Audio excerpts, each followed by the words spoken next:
Российского правительства Союза ряд членов этого комитета, которые показывали по телевизору в адрес украинского народа. Там звучали достаточно гневные высказывания по поводу действий и предыдущего президента, и нынешней власти. И мы тоже, когда комментируем эти действия, мы называем вещи своими именами, в том числе призывая к тому, чтобы выполнялось то, о чем договаривались с участием той же Франции, Германии, России, да и с участием тех же Соединенных Штатов. Я напомню, кстати, насчет договороспособности лидеров, которые осуществили государственный переворот.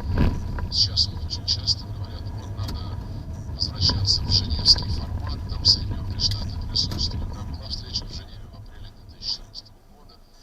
Джон Керри, руководительница внешней политики Евросоюза, тогда была госпожа Эштон, исполняющая обязанности украинского министра иностранных дел и ваш покорный слуга.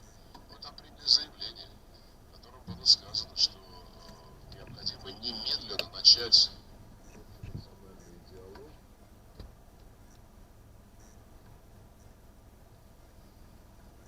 с участием всех регионов и всех политических сил Украины для того, чтобы осуществить конституционную реформу. Это было в апреле 2014 года. Уже прошло более полутора лет. Вот это обязательство Украины от 2014 года немедленно начать конституционную реформу.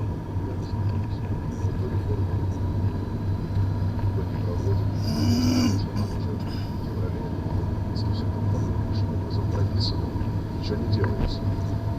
И ответственность за это лежит не на украинском народе, а на тех, кто